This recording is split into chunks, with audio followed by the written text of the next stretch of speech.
Hello साथीहरू, good morning सबैजनालाई। नमस्ते एन्ड गुड मर्निङ। आज चाहिँ म मर्निङमा सुप बनाइरहेको छु। सुप भन्दा पनि बोइल खानेकुरा बनाइरहेको। कफी पनि खाँदैछु है। अनि त्यो सँगसँगै अलिकति फापरको पिठो एड गरेर सुप बनाइदिन्छु। एउटा आलु, एउटा इस्कुसको पिस यत्रै, यो चुकन्दर भइहाल्यो, यति सिमी, एउटा भिन्डी, यो काउली, अनि 4-5 पोटी लसुन छ, 5-6 पोटी 7-8 पोटी लसुन छ है। अनि यो यसरी कुटे मैले लसुन यतिको बनाउने, साह्रै मसिनो पनि होइन साथीहरू। यसलाई चाहिँ यो घिउ खुरासँग हाल्दिउँ होइन, हालिदिने।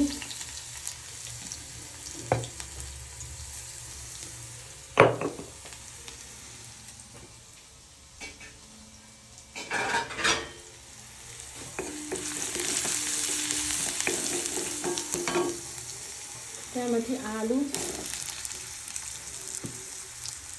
म एड गर्दै जान्छु। फर्स्टमा आलु हालेँ,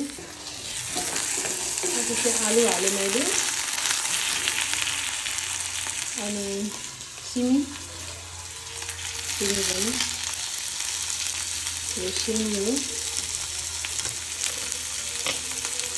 यो इस्कुस हो, यो भिन्डी हो,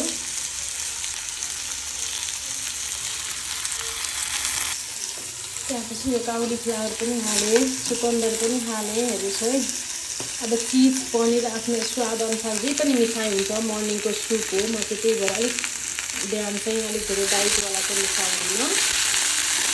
यसरी यसलाई हल्का बोइल गर्ने। अब यसमा पानी हालेर बोइल गरिदिने, एकछिन पानी हालेर बोइल गर्ने। त्यसपछि यहाँ पिठो मिक्स गरेको छ। आज चाहिँ फापरको बनाउँदैछु म।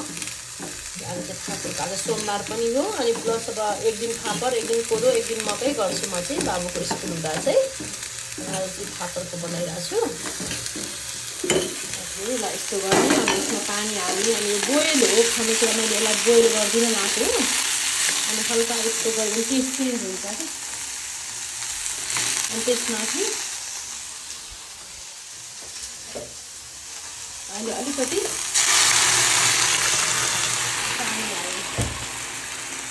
पानी हाल्ने। यो रातो चाहिँ चुकन्दर आएको है साथीहरू, चुकन्दरको आएको हो।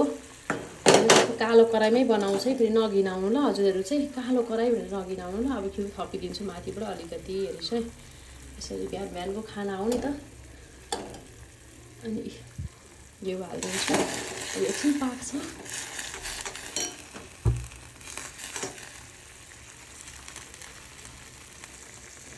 एकछिन यो अब 50% भन्दा अब पाकै भनेपछि चाहिँ अनि पिठोको घोल छ नि, यसरी घोलेको यहाँ मिसाइदिने। यतिकै फुकै हुँदा चाहिँ डल्ला पर्छ है साथीहरू, त्यही भएर चाहिँ मैले यसरी बनाएको है त। हस्, थ्याङ्क यू।